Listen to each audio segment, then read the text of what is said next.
Si je devais définir l'innovation, ce serait plus essayer de penser nos recherches de la façon de pouvoir rendre à la société ce qu'elle nous a donné. Bonjour, je m'appelle Jean-Philippe Combier, je suis directeur de recherche au CNRS, au LRSV et je suis biologiste moléculaire.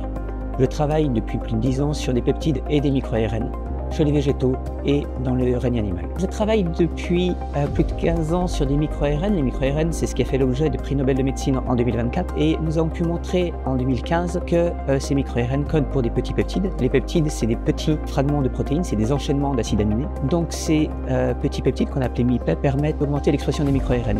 Ça a été la base de la création de l'entreprise Micropep Technologies, qui a pour objectif d'identifier et de commercialiser des peptides en agronomie. Micropep a pour objectif d'identifier des peptides qui visent à lutter contre les champignons, qui sont les principaux ravageurs des cultures, et donc diminuer fortement le recours à des pesticides chimiques.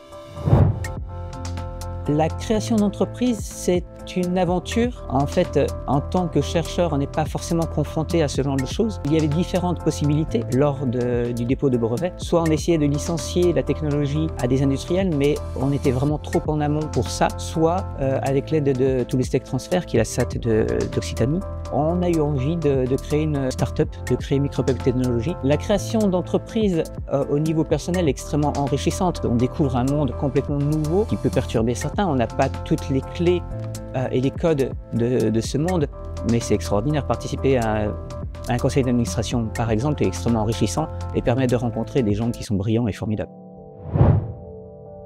Donc en 2024, il a été créé les ambassadeurs de l'innovation pour essayer de valoriser, de sensibiliser les chercheurs à cette innovation. Donc j'ai été nommé ambassadeur de l'innovation en 2024 suite à mes expériences de création d'entreprise. Les ambassadeurs de l'innovation, ça vise à promouvoir l'innovation et la valorisation au CNRS, qui sont quand même deux des piliers au-delà de la recherche fondamentale du CNRS.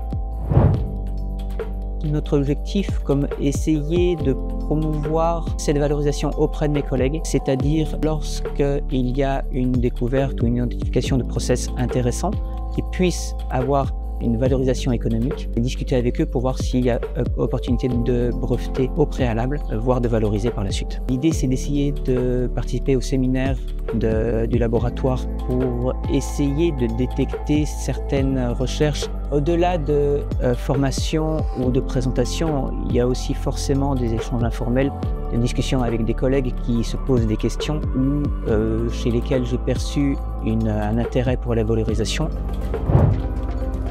Je pouvais donner un conseil aux personnes qui envisagent de valoriser, de créer les sociétés, c'est que c'est un monde complètement différent. Il faut vous faire accompagner. Donc il y a les ambassadeurs de l'innovation qui peuvent être vos premiers interlocuteurs. On peut donner quelques conseils sans aller vraiment au-delà. Et après, il y a des structures comme les SAT et CNRS Innovation qui sont vos interlocuteurs privilégiés.